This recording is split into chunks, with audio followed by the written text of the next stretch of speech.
Indonesia dikerjai wasit. Kata itu layak kita sematkan untuk nasib timnas Indonesia yang mana secara tragis ditahan imbang oleh tim tuan rumah Bahrain dengan skor ketat 2-2. Ini hasil yang cukup menyakitkan bagi seluruh punggawa timnas Indonesia, bagi seluruh supporter timnas Indonesia. Bukan apa-apa.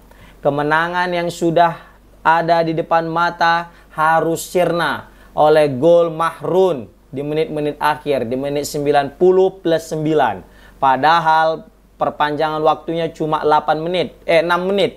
Tetapi mereka bisa mencetak gol 90 plus 9. Inilah hal yang tidak kita sukai jika pertandingan ini dipimpin oleh wasit asal Timur Tengah.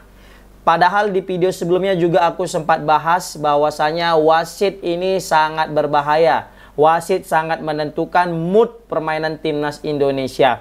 Sebenarnya untung saja timnas Indonesia di awal-awal pertandingan hingga babak kedua, hingga sebelum menjelang peluit berakhir, timnas Indonesia tidak terpengaruh dengan keputusan-keputusan wasit asal Oman ini. Tetapi di menit-menit 90 plus, Indonesia harus mengubur impian mereka meraih 3 poin penting, 3 poin perdana di laga kualifikasi Piala Dunia round 3 ini. Karena Mahrun lagi-lagi mencetak gol keduanya setelah gol pertamanya berhasil ia lesakan melalui tendangan spektakuler yang luar biasa dari jarak jauh. Tetapi kali ini ia mencetak gol melalui sepak pojok, ya, hasil daripada kemelut di depan gawang timnas Indonesia. Lagi-lagi wasit menjadi perusak momen timnas Indonesia.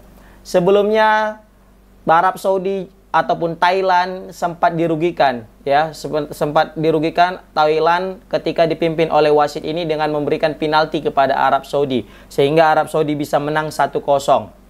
Dan kali ini meskipun tidak ada penalti yang diberikan oleh wasit Ahmed ini kepada timnas Indonesia, kepada timnas Bahrain, tetapi karena ia terlalu lama meniup peluit sehingga berakibat fatal bagi timnas Indonesia, yang mana harusnya timnas Indonesia bisa naik ke peringkat kedua, tetapi karena lamanya wasit ini meniup peluit sehingga Indonesia harus tertahan di peringkat kelima. Ya, memang ini bukan hasil yang buruk bagi timnas Indonesia karena tidak kalah bermain di kandang Bahrain. Tetapi berkaca daripada peluang yang kita miliki, persentase kemenangan yang sudah hampir 100% di depan mata harus sirna. Dan ini betul-betul sangat-sangat menyakitkan bagi seluruh timnas Indonesia. Kita udah bisa lihat dari awal-awal pertandingan gelagat wasit ini cukup membuat jiwa kita ini deg-degan, ya. Kenapa? Karena setiap sekali pemain Bahrain ini mudah sekali terjatuh. Guling-guling FC bisa kita bilang, ya. Sikit-sikit senggol jatuh, senggol sikit jatuh. Kita pun bingung main ini kayak mana. Mungkin pemain-pemain Eropa kita, ya, yang masuk dalam artian yang berkarir di Eropa, mungkin merasa terkejut dengan melihat permainan daripada Bahrain yang terkesan cukup negatif, ya.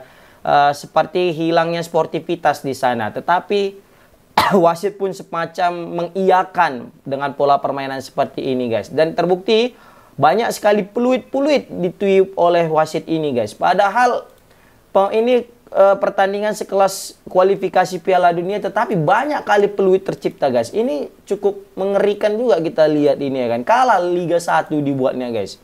Ya kan?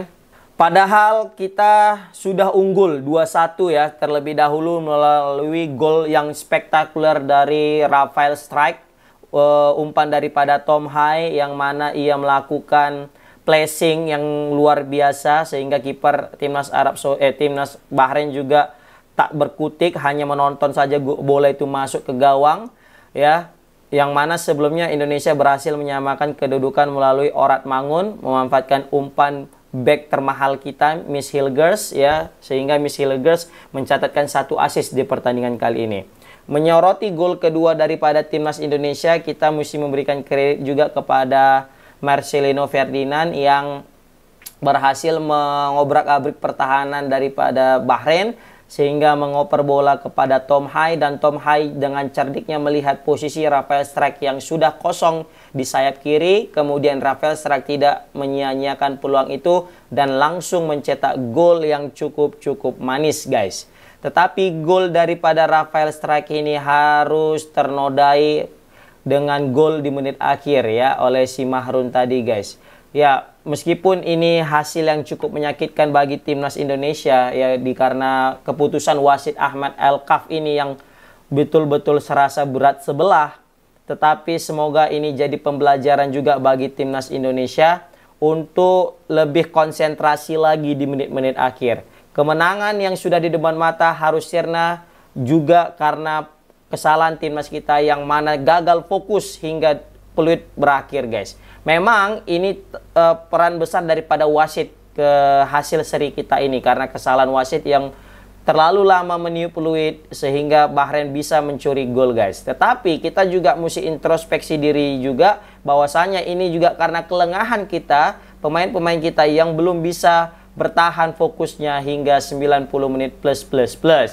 Ya, apapun itu kita tetap mendukung Coach Sintayong. Ya, ini cukup merugikan juga ya, karena Coach Sintayong di kartu merah kalau aku tak salah tadi. Nah, ini cukup merugikan bagi timnas Indonesia yang mana akan bertandang ke kandang China di tanggal 15. Dengan tanpa kehadiran Coach Sintayong di pinggir lapangan pasti cukup mempengaruhi timnas Indonesia bermain, guys. Tetapi aku yakin Coach Sintayong bukanlah pelatih kaleng-kaleng, pasti nanti dia juga sudah akan memberikan instruksi sebelum bertanding, baik itu ketika latihan maupun sebelum kick off, guys. Waduh, ini gila sih, sangat-sangat menyakitkan, guys. Dan kita mesti apresiasi sebesar-besarnya oleh kiper kita yang paling agung, siapa lagi kalau bukan Martin Paes yang lagi-lagi menjadi pembeda di pertandingan kali ini. Ya, walaupun 2 gol tercipta ke gawang Martin Paes, tetapi kalau mungkin kipernya bukan Martin Paes, bisa jadi golnya bisa lebih, guys ya. Karena memang ada tadi save-save yang sangat krusial, save-save yang mungkin tidak akan bisa ditangkis oleh kiper-kiper lain, tetapi Martin Paes menunjukkan kelasnya, guys. Sebenarnya aku juga cukup kecewa, kenapa? Karena Jordi Amat bermain sebagai starter, guys. Ini mungkin bisa kita bilang blunder ya, Coach Sintayong menurunkan Jordi Amat sebagai starter. Seharusnya yang bermain dari awal itu Rizky Ridho, guys. Rizky Ridho, Jai Ijaz, baru juga dengan Miss Hilgers. Tetapi mungkin Coach Sintayong punya planning lain. Ya, kita mesti menghormati keputusan Coach Sintayong apapun itu.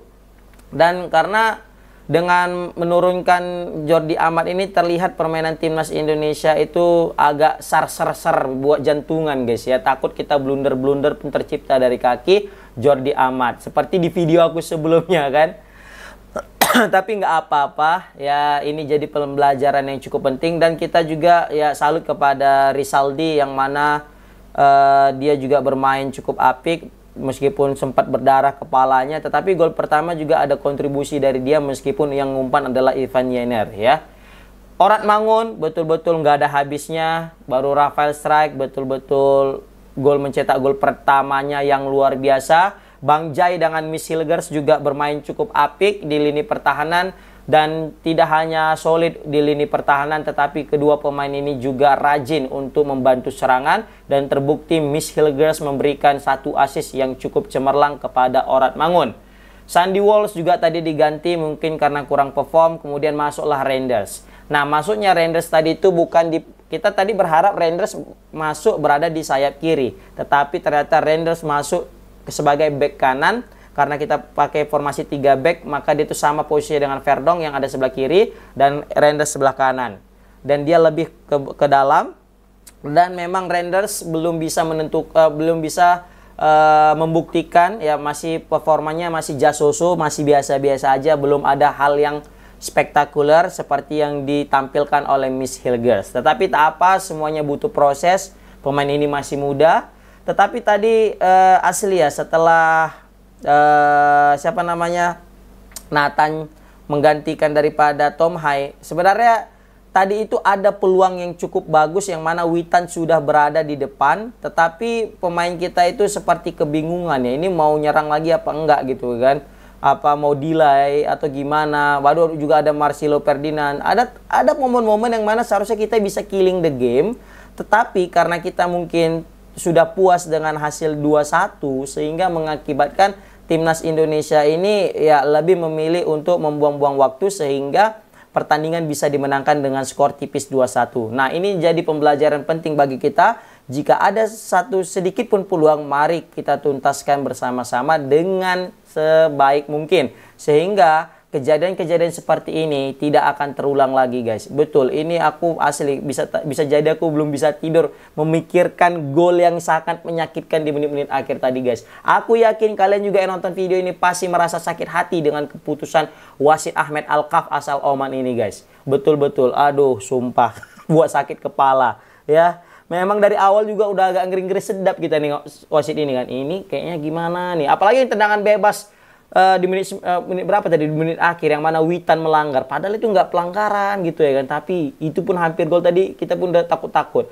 Sebenarnya tadi ketika bola udah masuk dalam kotak penalti, yang paling kita takutkan adalah penalti kontroversi, guys. Tapi untung aja nggak terjadi, malah perpanjang waktunya dipanjang sampai 9 menit ya, padahal waktunya cuma 6 menit. Lagi-lagi aku bilang video ini Indonesia dikerjai oleh wasit, guys. Oke, komen di kolom komentar gimana menurut kalian pertandingan Indonesia melawan Bahrain. Assalamualaikum warahmatullahi wabarakatuh.